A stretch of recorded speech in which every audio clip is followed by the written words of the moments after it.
ऋषि मुनियों की पावन धरती, देश धर्म का नाता है। कहते सारे लोग यही हैं, गो हमारी माता है। जाग उठो ओ भारतवासी, जाग उठो ओ भारतवासी, गो पर छुरियां चलती हैं। बंद करो गो माँ की हत्या, सारी जनता कहती है। बंद करो गो माँ की हत्या, सारी जनता कहती है।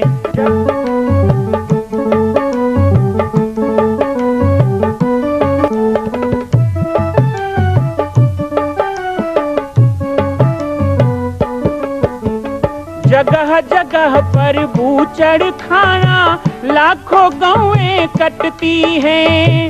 किसे सुनाए व्यथा हमारी, नैना नीर बहाती हैं। रक्षा करना गौ माता की, रक्षा करना गौ माता की, गीता ज्ञान सिखाती है। बंद करो गो माँ की हत्या, सारी जनता कहती है। बंद करो गो माँ की हत्या, सारी जनता कहती है।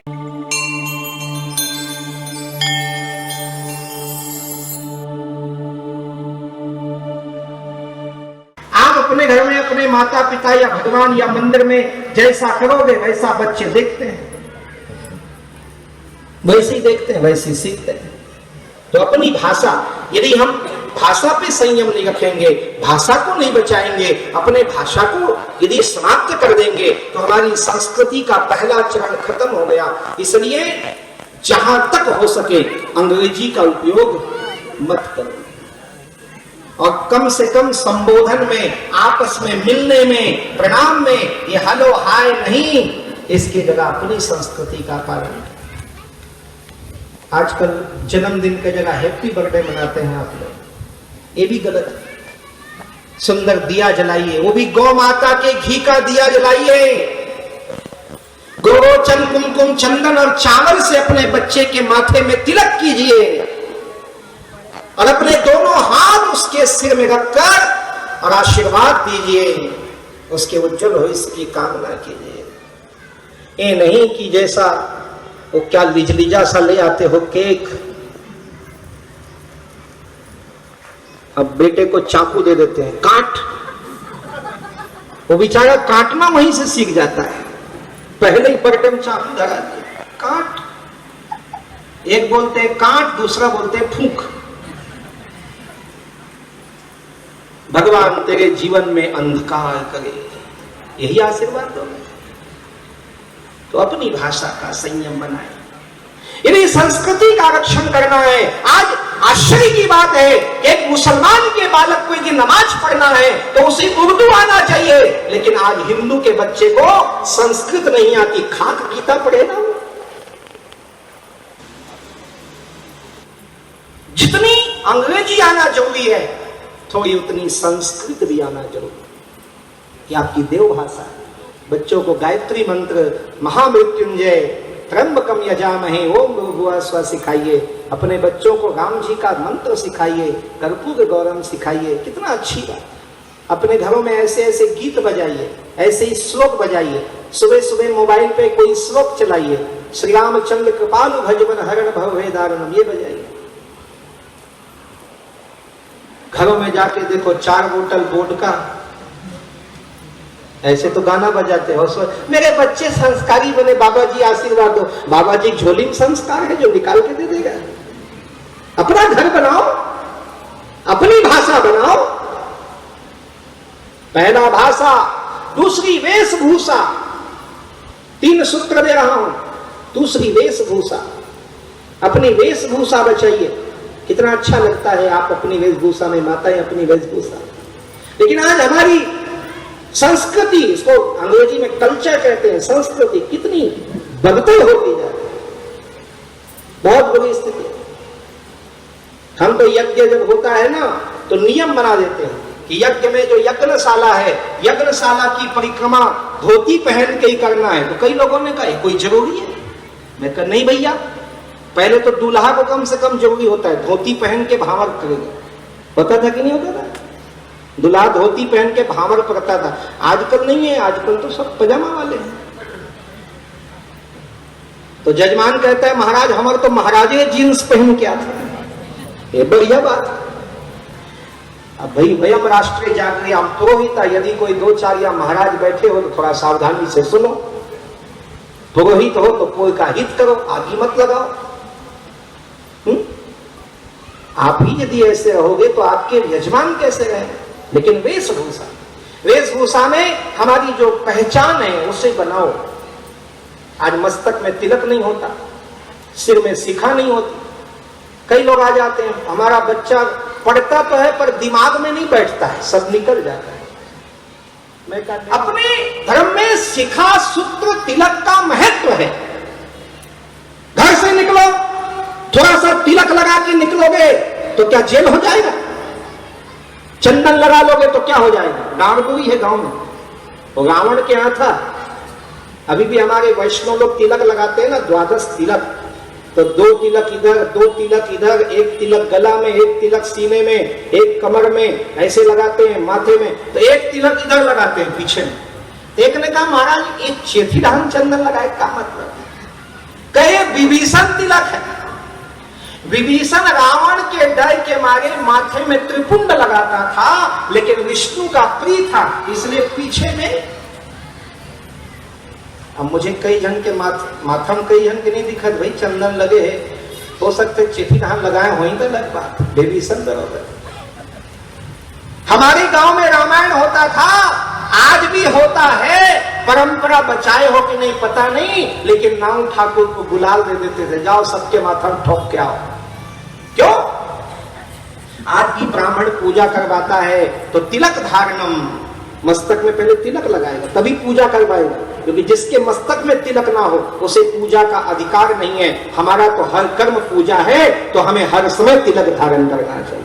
बिना तिलक कोई भगवान नहीं, कोई संत नहीं, कोई महापुरुष नहीं। जिस तरह अपने पति परमेश्वर के लिए एक सुहागन माता माथे में बिंदी, मांग में सिंदूर लगाती है, वैसे ही अपने जगतपति के लिए हर पुरुष को और हर बालक को भी संस्कार दे के मस्तक में तिलक हो। छोटा सा तिलक ही सही, लेकिन तिलक लगाकर ही सादा लगाओ, लाल लगाओ, जैसे लगाओ, शुक्ल श्री लगाओ, श्याम श्री लगाओ, रक्त वर्ण लगाओ, हनुमान जी का सिंदूर लगाओ, लेकिन मस्तक में तिलक, सिर में शिखा होनी चाहिए। आजकल युवा पीढ़ी विचित्र विचित्र वेश बनाते हैं। मैं तो चंडमुंड महिषासुर देखने की जरूरत नहीं, रोडे में घूमत रहते ऐसे सब ढाल कटवा ले थे, ऊपर ढाल उड़ी आवाज है। मैं एक को पूछा ये क्या है? बोले आमिर खान कट है। मैं कहता तेरा चाचा लगता है आमिर खान। सिर में शिखा हो, मस्तक में तिलक हो, भगवान का नाम, भगवान का स्वरूप, भगवान का धाम, ये हमने घर परिवार को बनाने का संकल्प लिया है। इस शैतान जैसा, दानव जैसा जीवन क्यों हो रहा है?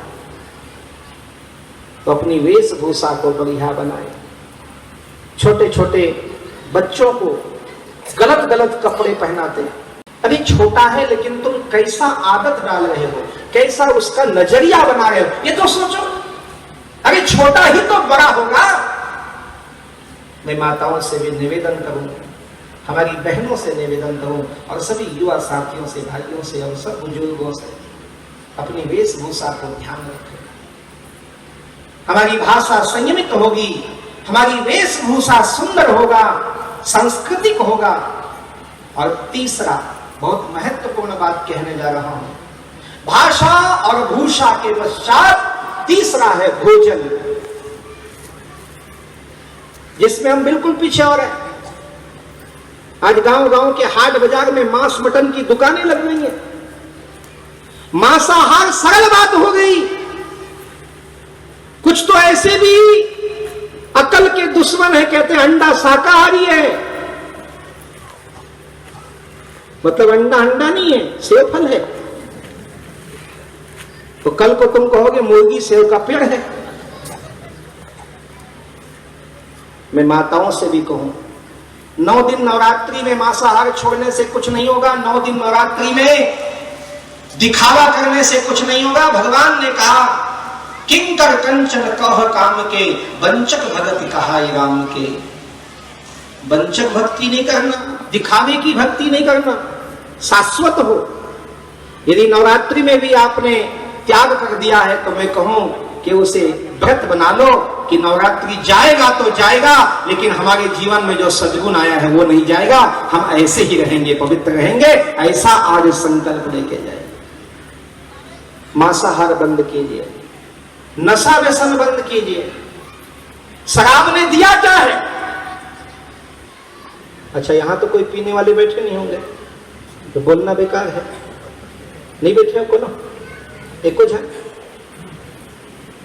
यदि बैठे हो गए तो आपको खराब लगेगा ना, तो भी कहता हूं सुनो, क्योंकि जब इन चीजों से घृणा होगी तभी छूटेगा।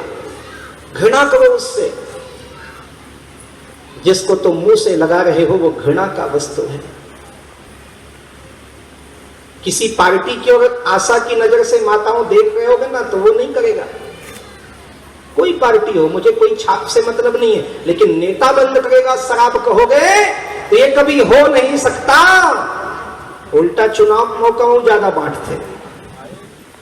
अब जिनकी जड़ें ही शराब से सीखी गई हो, शराब कैसे बंद करेंगे?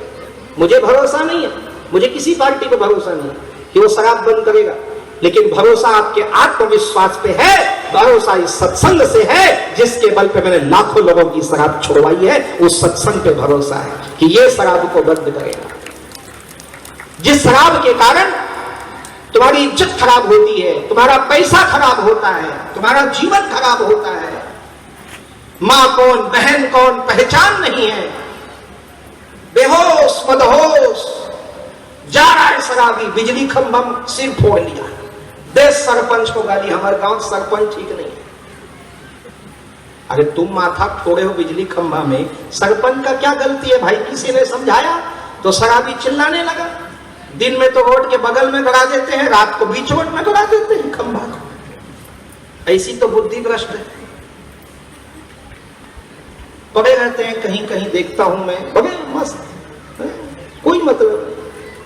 इसलिए संत की बात मानो, छोड़ो, नशा व्यसन छोड़ो, शराब छोड़ो, नाना प्रकार के कपट करते हैं वो छोड़ो। मैं माताओं से भी कहूं, आपका पर्व चल रहा है, थोड़ा थोड़ा नशा आप लोग भी करते हो, आप लोग भी छोड़ो। गिल्ला सुखा करत हो तेरा छोड़ो कम से कम। ये तमाकू भी जानलेवा है, ये सब नशा है जो आपके शान के खिलाफ है। इसलिए अपना भोजन पवित्र बनाइए। वैसे भी मांसाहार कुछ नहीं देता, मांसाहार से केवल शरीर बर्बाद होता, बीमारियों का घर है, फिर भी करते हो। जीव जंतुओं को मारकर उसका मांस खाना, उसकी हत्या करना। जिस रसोई को मंदिर समझा जाता है, जिस अग्नि को भगवान माना जाता है, भोजन बनने के बाद अग्नि में आहुति दो, पंच कवल कर जेवन लागे अग्नि को देना, गाय को देना, ब्राह्मण को देना, अतिथि को देना, कुत्ते को देना। 5 कौर निकालने की परंपरा में पहला कौर अग्नि को दिया जाता है। तो क्या मांस पका के आग में डालोगे? और फिर रामायण सुनते, कहूं मही समानुष धेनु खर अज खल निशाचर भक्षई। वही रामायण जहां मेघनाद यज्ञ कर रहा था, आहुति देत रुधिर अरु भैंसा। अग्नि में क्या डाल रहा था मेघनाद? भैंसा को डाल रहा था। आप क्या डालते हो अग्नि में? भोजन बना के चूल्हे में कहीं डालते हो? नहीं डालते हो। अच्छा, आजकल उज्ज्वला योजना वाले हो गए हो, यही समस्या। मैं मुंबई में घाटकोपर में कथा कर रहा था, तो मैं बताया कि गृहस्थ का धर्म है भोजन बने तो 5 कौर निकालना चाहिए। पहला कौर अग्नि में डालो। प्रवचन के बाद एक माता जी पांव पड़ने आई तो कहती हम किसमें डालें, हम तो गैस चूल्हा वाले, डाल देंगे तो छेद बंद हो जाएगा। तो ऐसों को हमने कहा कि एक मुट्ठी चावल निकाल के रखना शुरू करो, और जब थोड़ा जमा हो जाए 2, 4, 5 किलो, तो कहीं यज्ञ हो, गौशाला हो, कहीं भंडारा हो, वहां देना, गौ माता को खिला देना। वो भी भगवान के मुख में, अग्नि भगवान का मुख है, तो गौ माता को खिलाना भी भगवान को खिलाना है। सब देवताओं का उसमें वासस्थान होता है। लेकिन फिर भी यदि आप भोजन की बात करते हैं तो मैं आप सभी से निवेदन करूं कि अपना भोजन ऐसा बनाओ कि आप अग्नि को दे सको, भोजन ऐसा बनाओ कि गाय को दे सको, भोजन ऐसा बनाओ किसी संत को दे सको, भोजन ऐसा बनाओ कि लड्डू गोपाल को दे सको। सात्विक भोजन करें, शाकाहार भोजन करें। इस नवरात्रि में दंतों को अंत करने वाली मां भगवती जगदम्बा के पर्व में एक पावन संकल्प लें कि श्राद्ध से, मांसाहार से दूर रहकर पवित्र और पावन जीवन जिए।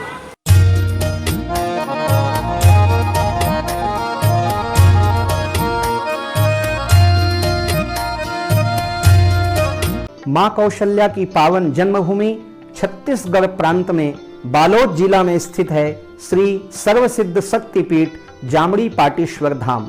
परम पूज्य सद्गुरुदेव राजयोगी बाबा जी की तपस्थली श्री पाटेश्वर धाम और विश्व के अद्वितीय मां कौशल्या जन्मभूमि मंदिर निर्माण का दर्शन करने और इसी प्रकार समसामयिक विषयों पर अपना ज्ञान वर्धन करने के लिए और 10,000 गायों के लिए बनने वाले श्री हनुमान नंदीशाला गो अभ्यारण्य का समाचार प्राप्त करने के लिए आप सभी देखते रहें YouTube चैनल पर राम बालक दास, और हमारे चैनल को आप सभी सब्सक्राइब करें, घंटी का बटन दबाएं ताकि आप सूचनाओं से जुड़े रह सकें। जय श्री राम, जय गौ माता, जय गोपाल।